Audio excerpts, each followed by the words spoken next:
So hi everyone, welcome back to YouTube channel the engineer setup. फिर आज के इस वीडियो हम समझने वाले हैं कि जो हमारा फर्स्ट एंगल प्रोजेक्शन और थर्ड एंगल प्रोजेक्शन क्या है, कि first angle projection and third angle projection क्या है, first angle projection and third angle projection का सिंबल कैसे होता है। क्योंकि ये सिंबल्स आपसे कोई भी पूछ सकता है कि सर सिंबल्स बताइए कि सिंबल्स इसका जो है फर्स्ट एंगल और थर्ड एंगल प्रोजेक्शन क्या कैसे होता है। तो ये सारी चीज़ें आप कहीं ना कहीं देखेंगे, लेकिन इसमें क्या है डियर, इसको बनाते समय क्या है कुछ बातों का ध्यान रखना होता है। जैसे कि जो हमारा सर्कल है, ये जो सर्कल है इसका डाया कितना होता है, ये बड़े वाले सर्कल का डाया कितना होता है, एंड साथ ही साथ ये डिस्टेंस कितनी होती है, and centre to centre distance कितनी होती है, और ये डिस्टेंस कितनी होती है, एंड ये डिस्टेंस भी कितनी होती है। तो ये सारी चीज़ें हमें आपको बताने वाला हूँ। तो क्या है कि जो हमारा क्या होता है, सिंबल्स बनता है, सिंबल बनता है किसका, फर्स्ट एंगल और थर्ड एंगल का। तो वो सारी चीज़ें मैं इसमें समझाऊंगा और सारी चीज़ें आपको एकदम क्रिस्टल क्लियर हो जाएंगी। कोई भी आपसे क्रॉस क्वेश्चन नहीं कर पाएगा कि क्या है कि फर्स्ट एंगल और थर्ड एंगल प्रोजेक्शन का कैसे क्या है आपका बनने वाला है, हमारा क्या कैसे बनने वाला हमारा फर्स्ट एंगल और थर्ड एंगल प्रोजेक्शन का, जो कि हमारा सिंबल्स। तो चलिए समझाता हूँ मैं आपको डिटेल में, और सारी चीज़ें आपको एकदम इजी वे में समझ में आ जाएगी। तो सबसे पहले इसको क्या कर लेते हैं यार, मिटा लेते हैं, क्योंकि रफ कर देते हैं तो इसको क्या है देखिए आपको विजिबिलिटी हो जाए। ठीक है, तो देख सकते हो कितने बढ़िया मिट रहा है, इसको मिटा दिया मैंने। तो क्या है कि आप देख सकते हैं इसमें सबसे पहले आपको याद क्या रखना होता है। देखिए हमेशा क्या है कि आपको जो थर्ड एंगल प्रोजेक्शन में बनाने को आता है, जो कि ऑर्थोग्राफिक प्रोजेक्शन वगैरह में होता है, लेकिन हम दोनों सिंबल्स को समझेंगे किस प्रकार से हमारा जो है सिंबल्स बनता है फर्स्ट एंगल और थर्ड एंगल का। ठीक है, तो ये सारी चीज़ें हम आपको बता दे रहे हैं कि फर्स्ट एंगल और थर्ड एंगल प्रोजेक्शन हम सिंबल समझेंगे। देखिए ये हमारा थर्ड एंगल का प्रोजेक्शन है जो कि आपके सामने, और इसमें ये हमारा फर्स्ट एंगल प्रोजेक्शन है। तो चलिए मैं सबसे पहले क्या करता हूँ, ये वाला आप थर्ड एंगल वाला समझ लीजिए, फिर उसके बाद मैं समझा देता हूँ। ठीक है, तो क्या है यहाँ देख सकते हो दो सर्किल बनी है, एक सर्किल ये बनी है, एक सर्किल ये बनी है। ठीक है, ये दो सर्किल बनी है। तो आपको याद क्या रखना है डियर, आपको याद क्या रखना है। चलिए मैं दूसरा पेज ले लेता हूँ, वहाँ आपको समझाता हूँ। ये थोड़ा बहुत आप देख लीजिए कैसे है, बाकी अभी मैं समझा देता हूँ।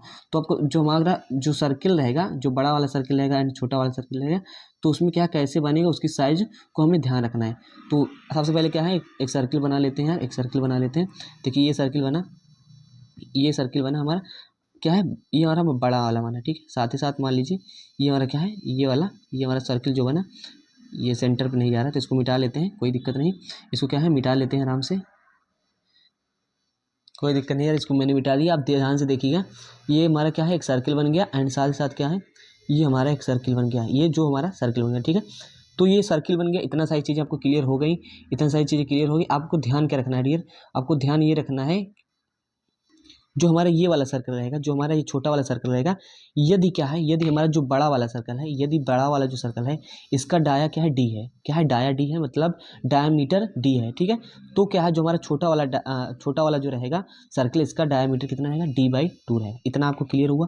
क्या है जो हमारा बड़ा वाला सर्कल रहेगा, यदि डाया मतलब मैं शॉर्ट में बोल रहा हूँ, डायमीटर होता है, डी है, तो छोटा वाला सर्किल का डायमीटर क्या रहेगा हमारा d/2 रहेगा, जो कि सेंटर क्या है, सेंटर सेम रहेगा दोनों का। ठीक है, ये सारी चीज़ें क्लियर होगी। अब क्या करेंगे, अब जो हम इधर बनाते हैं, इस साइड बनाते हैं, इस साइड क्या है डियर बनाते हैं अपना, इस साइड आपको कुछ नहीं करना, ये ऐसे सिंबल्स में रहता है ना, ऐसे हम सिंबल्स में इसको बनाते हैं अपना, जो हमारा क्या है थर्ड एंगल प्रोजेक्शन का सिंबल होता है। बस आपको याद रखना है कुछ चीज़ें। ठीक है, तो ये सारी चीज़ें हो गई। तो आपको ये वाली जो लाइन बनाते हैं, इसका क्या डिस्टेंस कितना होता है, ये होता है हमारा d/2। d/2 मतलब ये जो छोटा वाला सर्कल है, जिसका डाया d/2 है, मतलब यदि ये 40, बड़ा वाला सर्कल 40 रहेगा, यदि बड़ा वाला सर्कल का क्या है डायमीटर 40 mm है, तो छोटा वाला सर्कल क्या रहेगा 20 mm रहेगा।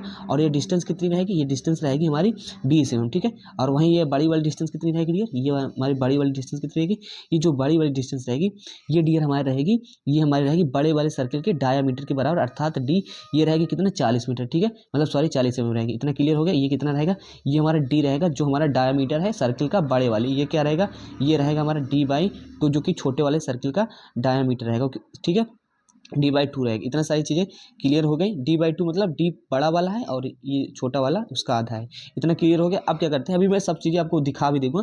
और ये जो हमारा सेंटर टू सेंटर या डिस्टेंस होता है, क्या है, यहाँ से यदि आप सेंटर लाइन ड्रा करें, और सेंटर लाइन कैसे ड्रा होती है आप जानते हैं, क्या है एक बड़ी लाइन एक छोटी लाइन, सब चीज़ें आपको क्लियर है। यहाँ से इस सेंटर से लेकर के इस डिस्टेंस, ये जो सेंटर से लेकर यहाँ डिस्टेंस होती है, ये डिस्टेंस कितनी होती है, ये होती है हमारी 1.25d। 1.25d मतलब कि यदि डिस्टेंस डायमीटर d है तो 1.25d हो जाएगा। ठीक है, यदि 40 mm मैंने मान लिया है, तो कितना हो जाएगा इनके बीच, इस सेंटर और इस लाइन के बीच में डिस्टेंस कितनी हो जाएगी, सेंटर और लाइन के बीच में डिस्टेंस हो जाएगी 50 mm। इतना एग्जांपल के थ्रू मान सकते हो, यदि 40 mm लिए होते तो 50 mm हो जाएगी। यहाँ 1.25 से गुणा करोगे देखो डी में, तो ये सारी चीज़ क्लियर हो गई। इतना आपको हमेशा याद रखना है, कितना डिस्टेंस रहेगा ये हमारा डी रहेगा, 1.5 डी रहेगा। और आपको बता दें यार, यहाँ से देखिए, यहाँ से लेकर के यहाँ डिस्टेंस, यहाँ से लेकर के यहाँ तक डिस्टेंस जो है, ये वाली डिस्टेंस, ये वाली, ये कितनी रहेगी यार, ये हमारी रहेगी डी। क्या है, डी रहेगी। डी मतलब जितना हमारा बड़े वाले सर्कल का डायामीटर रहेगा। तो आई होप आपको याद रहेगा, हमेशा याद रहेगा कि हमारा जो थर्ड एंगल पोजीशन होता है उसका सिंबल कैसे होता है। तो मैंने सारी चीज़ बताई है आपको, यहाँ समझ में आया होगा कि हमारा क्या है, जो रहेगा सारी चीज़ें वो कैसे रहेगी। ठीक है, तो मैं सबसे पहले फिर से रिपीट कर देता हूँ, अभी रफ कर दे रहा हूँ। तो यहाँ सारी चीज़ क्लियर होगी। सबसे पहले क्या है, बड़ा वाला क्या है यार, बड़ा वाला सर्किल बनाया, बड़ा वाला सर्किल बनाया जिसका क्या है डायमीटर, जिसका डायमीटर डी था, और इसका छोटा वाला क्या था, उसका d/2 था। तो यहाँ सारी चीज़ आपको क्लियर हो गई, ज़्यादा कुछ नहीं है, बस रट लीजिए। नहीं तो देखिए मेरे पास एक और मेथड है इसको समझाने का, इसको आपको समझाने का क्या है, इसको समझाने का और मेथड है, फिर भी मैंने इसको है इजीली इसको समझा दी है, कोई दिक्कत नहीं है। देखिए आपको करना क्या है, अब इसको समझिए। जो आपका थर्ड एंगल प्रोजेक्शन था वो मैंने यही बना दिया। ठीक है, ये क्या है, मैंने वही बना दिया। आपको हमेशा याद रखना है, छोटा वाला सर्कल का डाया कितना रहेगा, जो बड़ा वाला सर्कल का डायमीटर रहेगा उसका आधा रहेगा। यदि 40 बड़ा वाला है तो छोटा वाला 20 रहेगा। ठीक है, और ये डिस्टेंस कितनी रहेगी, ये डिस्टेंस कितनी रहेगी, ये डिस्टेंस हमारे जो छोटा वाला सर्कल का डायमीटर है उसके बराबर रहेगी, ये वाला बड़े वाले सर्कल के डायमीटर के बराबर रहेगी। ठीक है, इतना मैंने बता दिया। एंड साथ ही साथ क्या है, ये इसके बीच में डिस्टेंस कितनी रहेगी, वो हमारे 1.25 डी रहेगी। ठीक है, यहाँ सारी चीज़ मेंशन है, तो यहाँ से आप देख सकते हो जो मैंने आपको समझा दिया है। तो फर्स्ट एंगल का प्रोजेक्शन का क्या हो गया, हमारा प्रोजेक्शन का क्या हो गया, ये हमारा सिंबल हो गया। सॉरी, थर्ड एंगल प्रोजेक्शन क्या है, ये सिंबल हो गया। तो आपको हमेशा यह इसको याद रखना है, इसको कोई भी आपसे पूछ सकता है। तो थर्ड एंगल प्रोजेक्शन का ये हो गया। और हमारा फर्स्ट एंगल में कोई खास बात नहीं, फर्स्ट एंगल में सारी चीज़ें वही रहेंगी, डिस्टेंस वगैरह ये बड़े वाले डायमीटर के रहेगा सर्कल का, और ये छोटे वाले सर्कल का रहेगा। ये कितना रहेगा, ये हमारा जितना डायमीटर रहेगा उतना रहेगा। एंड इसके बीच में सेंटर के बीच में डिस्टेंस 1.25 डी रहेगी। ठीक है, ये सारी चीज़ होगी। और आपको मैं एक और ट्रिक बताने वाला हूँ, हमेशा इसको याद कैसे रख सकते हो, ठीक है। तो ट्रिक ये समझ लीजिए, हालांकि आपको सिंबल से याद रखना है, बस इसमें क्या है कि इसमें जो डिस्टेंस वगैरह मैंने बताई थी वो उस चीज़ को याद रखना है। यदि आप क्या है थर्ड एंगल का मान लीजिए क्या है, यदि आप थर्ड एंगल प्रोजेक्शन का सिंबल बनाते हैं, तो आप सिंबल्स बनाएंगे। यदि मान लीजिए क्या है सिंबल्स बना रहे हैं, तो यदि सर्कल का जो डाया लेंगे बड़े वाले का वो कुछ लिए, मान लीजिए 40 लिए, तो छोटे वाले का आप 20 लेंगे। यदि बड़े वाले सर्कल का डायमीटर आप 20 mm लेकर रहे हैं, तो छोटा वाला 10 mm का बनाइएगा। बस कुछ भी आप ले सकते हो, बाकी d/2 करके मैंने बताया है। तो ये सारी चीज़ें क्लियर हो गई। अब आपको मैं यहाँ थोड़ा समझा देता हूँ कि फर्स्ट एंगल प्रोजेक्शन और थर्ड एंगल, इतना एक्स्ट्रा जितना सारी मैंने यहाँ बता दिया कि ऐसे रहेगा, इसी को आप याद रखेंगे तभी आपका काम हो जाएगा। लेकिन कुछ यहाँ मैं एडवांस में आपको मैं कुछ बता देता हूँ जो आपके काम आएगा, क्या फर्स्ट एंगल प्रोजेक्शन काम आएगा। ठीक है, तो यहाँ से करिए कि आपके यदि first angle third angle projection क्या है याद रखना है कि कैसे सर बनेगा। तो आपको मैं बता देता हूँ, क्या है एग्जाम्पल लीजिए, सोच लीजिए, इसको इमेजिन कीजिए कि कैसे बनेगा। तो मैं जो बता रहा हूँ उसको बस आप सोचिए। देखिए ये हमारा फर्स्ट एंगल प्रोजेक्शन है। तो यहाँ करना क्या है आपको, यहाँ आपको ग्लास क्या है, ग्लास कांच की ग्लास एज्यूम करने लेना, मान लेना कि यहाँ की एक ग्लास जो कि हमारी कांच की ग्लास है उसको एज्यूम कर लेना। ठीक है, जिसका क्या है ऊपर वाला जो डायमीटर है वो क्या है, वो हमारा क्या है d/2 है। जबकि जो हमारा ये वाला सर्किल, क्योंकि गिलास तो जानते हैं, गिलास तो आपने देखा ही होगा। तो उस चीज़ को आप एज्यूम करिए और ऐसी ग्लास मानिए जिसका क्या है ऊपरी वाला जो भाग रहेगा, जो गिलास का ऊपरी वाला भाग रहेगा, जो गिलास का ऊपरी वाला भाग रहेगा वो क्या रहेगा, वो आधा रहेगा। क्या है, आधा रहेगा नीचे वाले डायमीटर के भाग के बराबर। इसको क्या एज्यूम कर लीजिए, यहाँ मान लीजिए। ठीक है, यहाँ जब मान लेंगे तो इसका फ्रंट व्यू बनाएंगे। फ्रंट व्यू सामने से जब इसको ग्लास को देखेंगे तो फ्रंट व्यू आपको ऐसे बनेगा। ठीक है, फ्रंट व्यू ऐसे बनेगा, तो ये ऐसे बनेगा। और टॉप व्यू कैसे बनेगा, टॉप व्यू आपका ऐसे बनेगा। तो ये हमारा हो जाता है, और सेंटर लाइन गुजार देंगे, ये हमारा हो जाएगा फर्स्ट एंगल प्रोजेक्शन का प्रक्षेप। वहीं थर्ड एंगल का बात करेंगे तो जो हमारी ग्लास थी वो आप इसको यहाँ एज्यूम कर लीजिए, वो ग्लास कैसे रहेगी, जिसका डायमीटर ऊपर वाला आधा रहेगा बड़े वाले नीचे वाले डायमीटर के।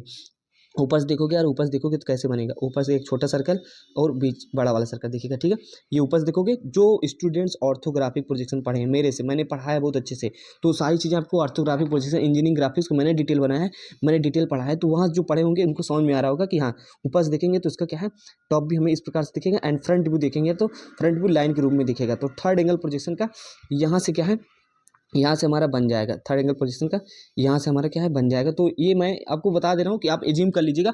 जो भी स्टूडेंट्स को ऑर्थोग्राफिक प्रोजेक्शन आता है उनके लिए अच्छी बात है। ऑर्थोग्राफिक प्रोजेक्शन आता है उनको अच्छी बात है। उनको क्या करना है, वो एक गिलास लेना है, गिलास लेना है आर्थोग्राफिक प्रोजेक्शन उनको एक गिलास लेना है। गिलास का क्या है डायमीटर मैंने बताया, ऊपर वाला आधा ले लेना, नीचे वाला पूरा ले लेना। मतलब यदि 40 mm नीचे वाला ग्लास का डायमीटर है तो ऊपर वाले भाग का क्या है डायमीटर 20 रहेगा। उसको फर्स्ट एंगल में ज्यूम करिए और उसका क्या है टॉप भी फ्रंट भी बनाइए एंड उसको साथ ही साथ हमारा थर्ड एंगल में बनाइए। तो यहाँ से आपको सारी चीज़ क्लियर हो जाए। So thanks for watching my video. So मिलते हैं नेक्स्ट वीडियो, तो बाय, ओके, टेक केयर।